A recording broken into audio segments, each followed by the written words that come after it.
I never planned to become the CEO of Reynolds Industries. All I wanted was to be a good wife to Michael Reynolds and find acceptance in his prestigious family. But after 5 years of enduring their constant belittlement and watching them treat me like a trophy wife with no value beyond my appearance, I decided it was time to show them exactly who they'd been mocking all this time.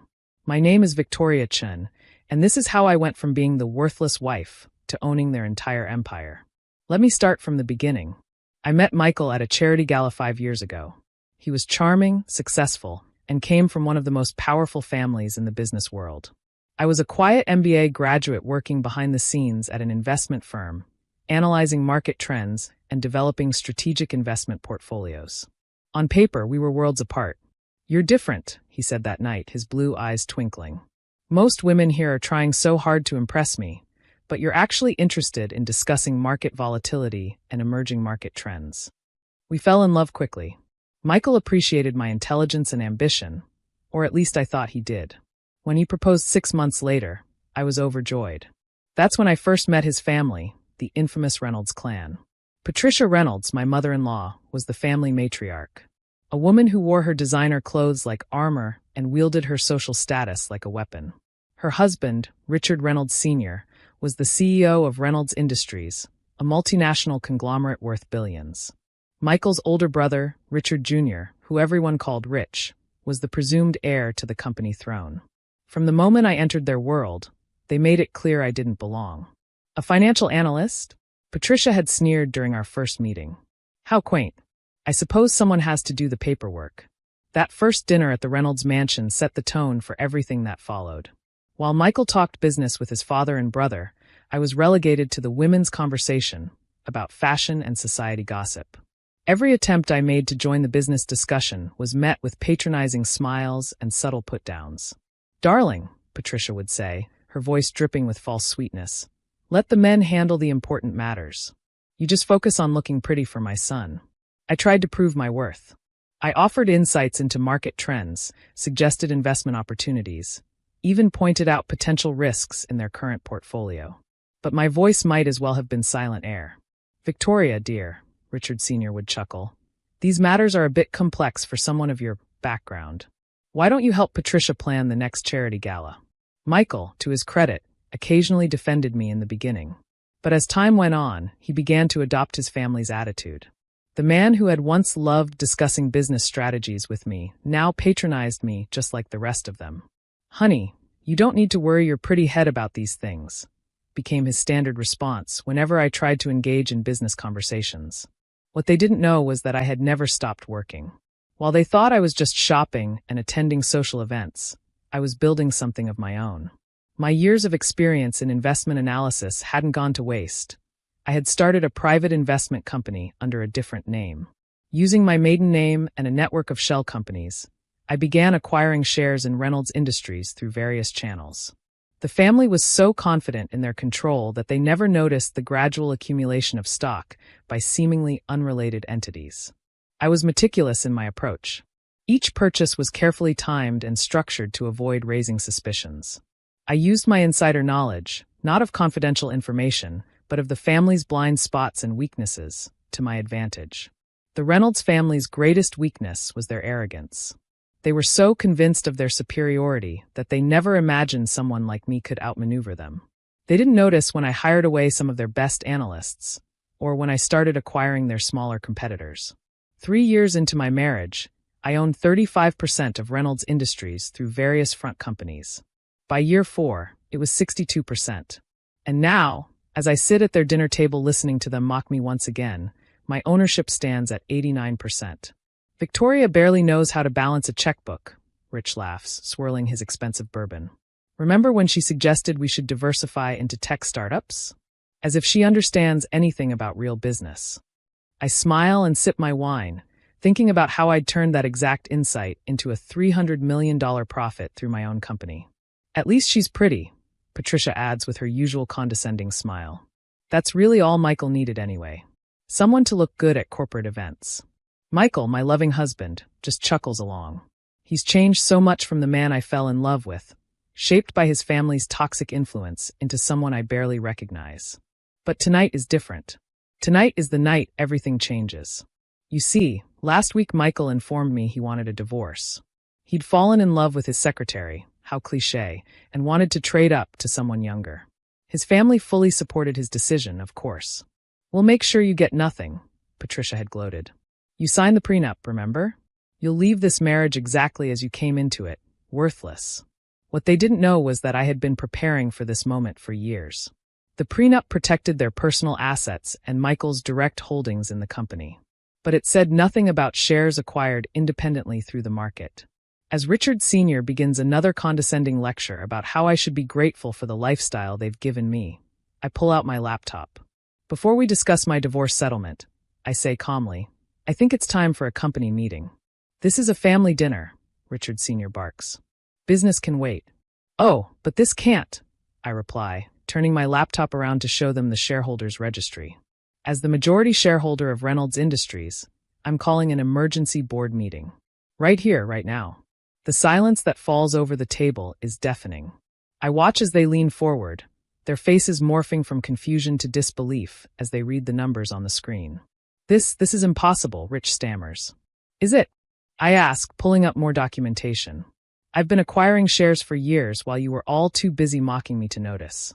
As of this morning, I own 89% of Reynolds Industries." "You can't do this," Patricia shrieks. "We're family." "Family." I laugh.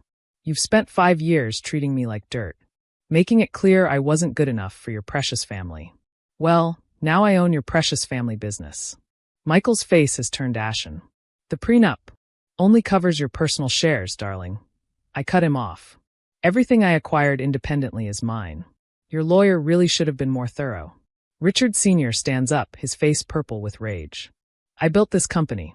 And I bought it," I reply calmly. "While you were all laughing at the worthless housewife, I was building an investment empire that now controls your company. Funny how life works out, isn't it?" I stand up, smoothing my designer dress, one they always assumed Michael had bought for me. As majority shareholder, my first act will be to call for a vote of no confidence in the current management. "I believe we need new leadership, don't you?" "You can't just take over," Rich sputters. "You don't know how to run a company this size." I pull up another document. My MBA credentials, my previous work history, and most importantly, the performance records of my own company over the past 4 years. Actually, I do.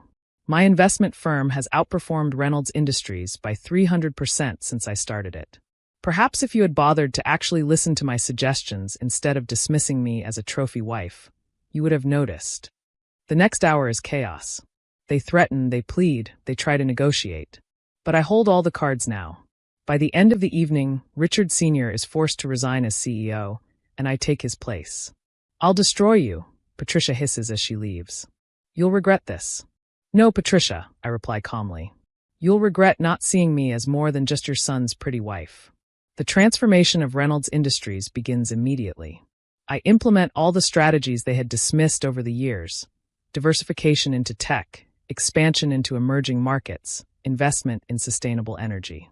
Within 6 months, our stock price doubles. Michael's divorce proceedings become a footnote. He moves in with his secretary, thinking he's escaped with his personal wealth intact. What he doesn't know is that I've documented every instance of his insider trading over the years. The SEC finds this information very interesting. A year later, Reynolds Industries has been completely transformed.